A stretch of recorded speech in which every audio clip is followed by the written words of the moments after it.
Ce qu'on essaye de développer avec BFM Business, c'est ce qu'on peut appeler un carré magique, où on essaye d'être les plus performants et les plus présents, à la fois sur la radio, sur la télévision, sur Internet et sur les événements. Nous avons maintenant une verticale, 01 Business Forum, qui est un lieu d'échange et de débat sur la transformation numérique. Notre ambition, finalement, c'est d'être l'autre grande marque de l'information économique.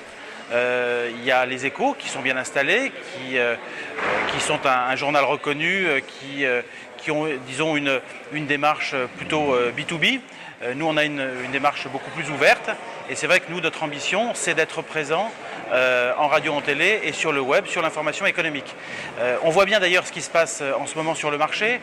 On assiste à une crise absolument dramatique et très spectaculaire de la presse écrite, à la fois sur l'information générale, mais également sur l'information économique. Or, le besoin d'information économique reste intact et j'aurais même tendance à dire qu'il va croissant. On touche à peu près chaque semaine, on va dire à peu près 1 million à 1 200 000 téléspectateurs, à la fois sur la télévision et aussi des auditeurs sur la radio.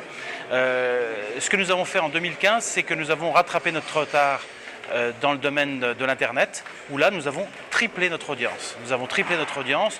Nous avons maintenant 2,5 millions de visiteurs uniques sur les contenus économiques de BFM Business. BFM Business est une radio-télévision. C'est assez original, puisque nous sommes les premiers et pour l'instant les seuls à développer un concept radio-télé. C'est-à-dire que ça n'est pas une radio avec des images, mais c'est une vraie radio. Ça n'est pas une télévision dégradée, c'est une vraie télévision et nous arrivons à faire tous les jours 16h30 de programmes originaux en radio et en télévision sur les thématiques économiques. Nous le faisons avec une petite équipe de 90 personnes, c'est donc une vraie performance avec un chiffre d'affaires qui est de plus de 15 millions d'euros. En fait, le numérique est en train de tout changer. Mais je dirais que ça fait déjà un petit moment que ça a commencé. Et on assiste finalement à des révolutions en cascade. La première révolution, c'était la révolution du web. Donc finalement, de l'Internet fixe. Bon. Et c'est vrai que ça, c'était une grande révolution et on a vu que depuis une dizaine d'années, la presse écrite notamment souffre énormément de l'arrivée de l'Internet fixe et on a vu énormément de journaux disparaître en France et aux États-Unis. Et c'est vrai que ça a été une première révolution. Et la deuxième révolution qui est arrivée sur le numérique, c'est le portable.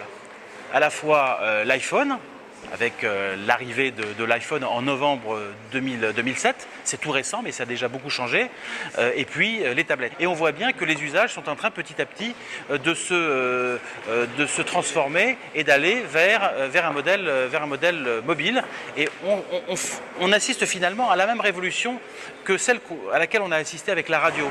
Au début de la radio était un meuble qu'on regardait et qu'on écoutait religieusement, et puis un beau jour le transistor est né, et le transistor a tout changé parce que finalement on a pu écouter la radio dans la cuisine, dans la voiture, dans la salle de bain, dans la chambre, dans la salle à manger, et évidemment que tous les usages ont explosé.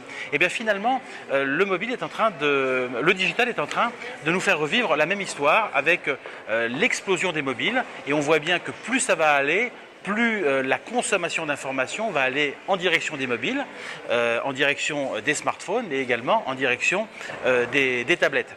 Et ce qui va se passer, c'est que plus ça va aller, plus on va consommer l'information d'une façon délinéarisée, c'est-à-dire qu'on lira des articles, qu'on regardera des images, mais qu'on sera de moins en moins sensible à une mise en page ou à une présentation linéaire de l'information. Le deuxième phénomène auquel on va assister, c'est que plus ça va aller, plus les mobiles vont devenir des téléviseurs pour les consommateurs.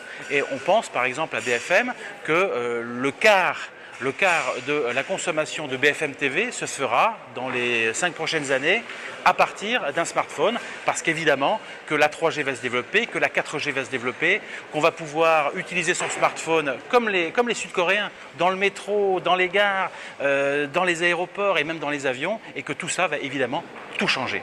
on est face à une crise de modèle, c'est-à-dire que l'information générale est une commodité que personne ne veut payer, ce qui veut dire que les entreprises de presse ont de plus en plus de difficultés à survivre parce que l'information c'est d'abord une entreprise de main-d'œuvre et c'est vrai que on a besoin de beaucoup de monde et de beaucoup de main-d'œuvre pour fabriquer l'information et c'est vrai que là on est face à un très gros problème. Alors on voit bien qu'aux États-Unis par exemple, le payant a pris le relais sur certains secteurs, sur certaines publications, sur certaines niches. En France, pour l'instant, on voit bien que la gratuité est en train de tout écraser sur son passage, mais je pense que l'histoire n'est pas terminée.